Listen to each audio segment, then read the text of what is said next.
আপনাদের জন্য নিয়ে এলাম নোয়াখালীর বিখ্যাত রেসিপি বরগের মরিচ খোলা। আসসালামু আলাইকুম, ওয়েলকাম টু কুকিং নেটওয়ার্ক। প্রথমে আমি একটি কলা পাতাকে আগুনে হালকা করে সেঁকে নিচ্ছি। এতে কলা পাতাটা একটু সফট থাকে, ফেটে যায় না। এবার একটি প্লেটে নিয়ে নিচ্ছি কিছু গুঁড়া মাছ, তারপর তার মধ্যে দিয়ে দিচ্ছি লবণ, এরপর দিয়ে দিচ্ছি লাল মরিচ বাটা। এখানে আমি কোনো রসুন ব্যবহার করিনি। এরপর দিয়ে দিচ্ছি 1 চামচ হলুদ গুঁড়ো। এরপর আলাদা করে দিয়ে দিচ্ছি 2 চামচ রসুন। রসুনটা একটু বেশি পড়লে টেস্টটা ভালো আসে। এরপর এর মধ্যে আমি দিয়ে দিচ্ছি সরিষার তেল। এরপর দিয়ে দিচ্ছি পেঁয়াজ কুচি। এবার এটিকে ভালো করে মিক্স করব। সম্পূর্ণ মিক্স করা হয়ে গেলে এটিকে কলা পাতায় ঢেলে নিব।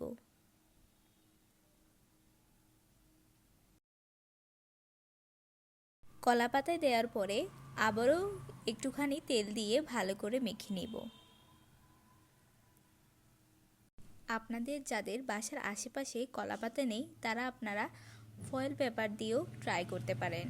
এটি আমাদের নোয়াখালীর বিখ্যাত রেসিপি। এবার আস্তে আস্তে কলা পাতাটাকে ফোল্ড করে নেব। আমি যেভাবে করছি আপনারাও ঠিক একই পদ্ধতিতে ট্রাই করুন।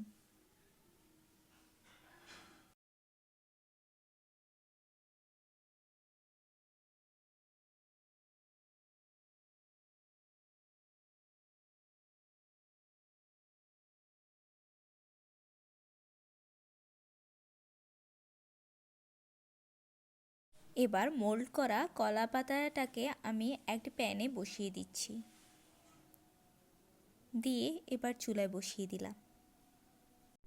কিছুক্ষণ পর পর এপিট ওপিট করে উল্টিয়ে দেব।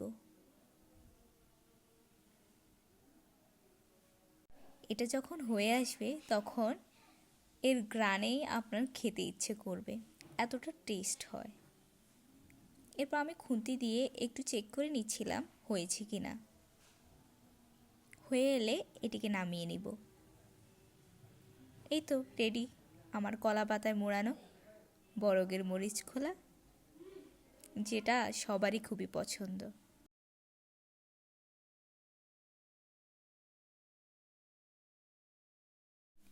দেখেছেন কত সুন্দর কালার এসেছে।